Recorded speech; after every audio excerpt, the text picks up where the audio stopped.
Hey guys, Moon Math Tutor here, and welcome to the first video in this quadratic series, where we go from 0 to AMC level mastery in just 10 videos. With that, let's get started.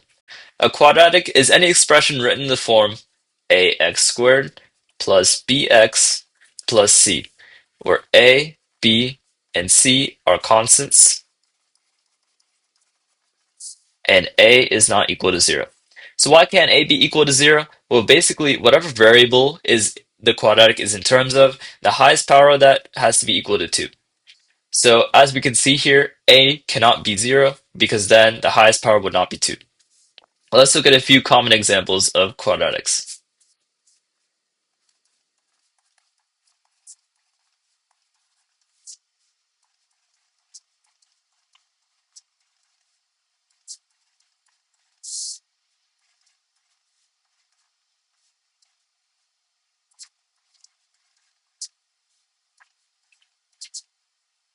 So as we can see here, a, b, and c can either be negative or positive. B and c can equal 0 on occasion. However, a can never equal 0. And notice how all the three constants, they don't have to be integers. In some cases, they can be fractions, which is completely fine. And in general, we don't always have to have three terms, although most of the time you will see a quadratic written in three terms. So why are quadratics useful? Well, they pop up time to time in many different fields. One common example is physics. Let's say a person is throwing a ball. The path of the ball can be modeled by quadratic functions. If you're into finance and economics, occasionally you will be dealing with stocks. Stocks tend to go up and down, as we can see here. And sometimes the path of a stock or something can be modeled by quadratic functions. Quadratics also pop up commonly in advanced math, such as pre-calculus, trigonometry, and calculus. They also pop up on common exams such as the SAT and the ACT, and they also pop up in contest math,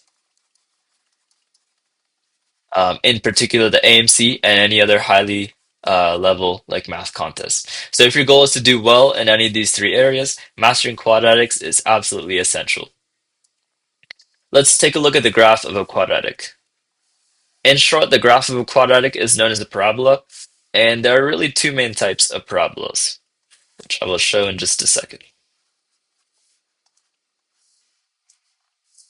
So the most common type of parabola is the upward opening parabola, which looks like a smile, and then we have the downward opening parabola.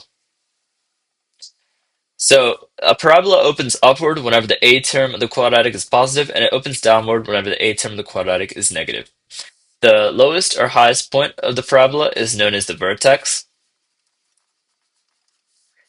And if you're trying to graph the parabola, the most important point to find is the vertex, as finding it will make graphing the rest of it pretty easy.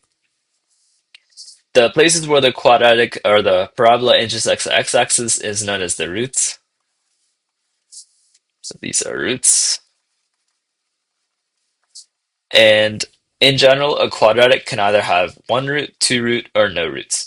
And this can happen whenever two roots is going to be the most common, and that's when, as you can see here, the parabola intersects the x-axis in two places. Whenever the parabola is completely above or completely below the x-axis and never intersects it, then we have no roots or like no real roots in general. If the parabola intersects the x-axis at the vertex or something, then we will only have one root, and that root is known as the double root. So in the coming videos, we will work on how to find the roots when given the equation of a quadratic. That's really it for today. This was just an introduction to quadratics and all. So hopefully you're not too intimidated by what you see, but by the end of the series, you will be solving quadratics in your sleep and you will be destroying AMC problems. In the next video, we will jump into factoring, which is the most classic way to solve quadratics. Hit subscribe if you're ready to level up your math game.